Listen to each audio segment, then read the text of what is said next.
Turkey has submitted a formal bid to join South Africa's genocide case against Israel at the International Court of Justice, a move that adds to the international pressure on the Israeli government to end its war in Gaza. Turkey's ambassador to the Netherlands, accompanied by a group of Turkish legislators, submitted a declaration of intervention to the International Court of Justice in The Hague. South Africa filed its case with the International Court of Justice late last year, alleging that Israel was breaching the Genocide Convention and its military assault against the Hamas terror group in Gaza.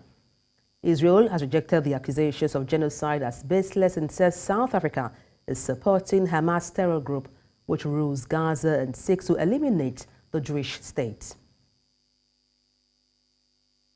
And to unpack this, I'm joined by Professor of African Politics and International Relations, Department of Political Sciences, University of Pretoria, and that's Christopher Isike.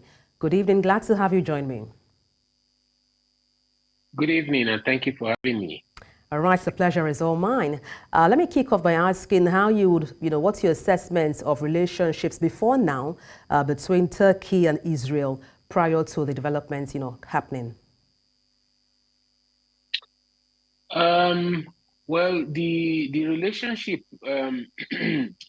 has been, before now, has been kind of very friendly, as one of the first Muslim majority countries to recognize Israel as a state in 1949.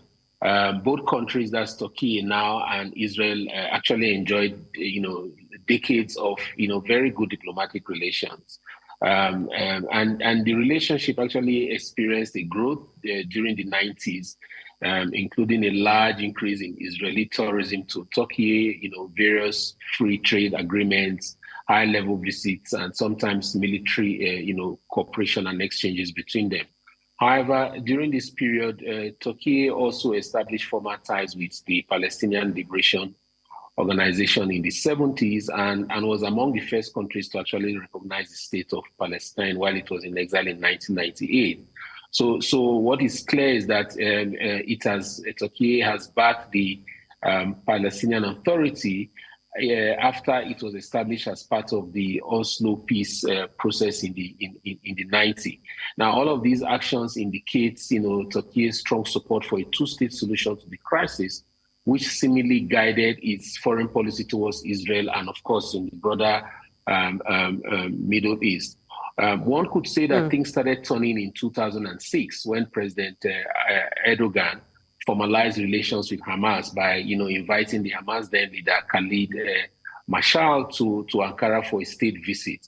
Since then, the relationship has worsened, getting to a head in 2010 when a flotilla of privately owned ships sailed from Turkey with the aim of ending Israel's blockade against Hamas-controlled Gaza. Now, in 2010, Israel responded, harshly, leading to a loss of Turkish lives on the ship. And then, the two countries severed, diplomatic relations then.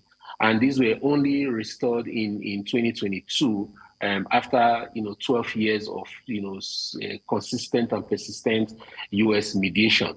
But just it to chip appears in that there, we seem to be heading towards something like that now.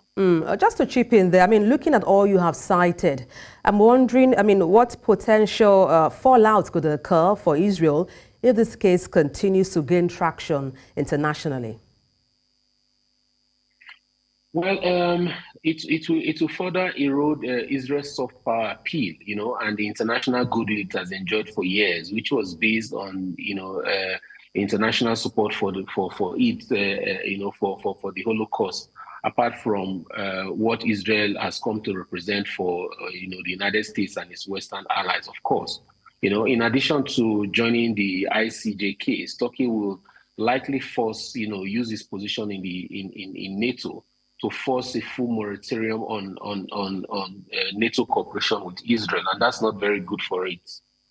Now, let's look at reactions from other countries so far, especially within the region and also among major global powers. What's your assessment of it?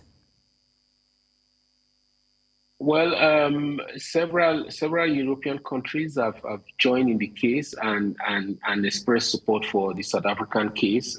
The biggest one, the biggest one in the European Union would be, and also a NATO member would be Belgium. We joined the case in March of this year.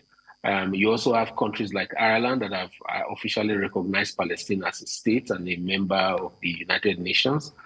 Within the Gulf, within the region itself, you will see Gulf state countries have also been emboldened by these actions to express support for the Palestinian cause, which many of them were shy to do, especially after the deal that Trump put through that normalized relations between many of them and Israel.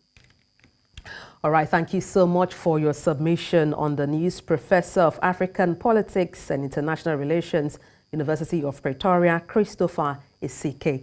Many thanks indeed, Prof.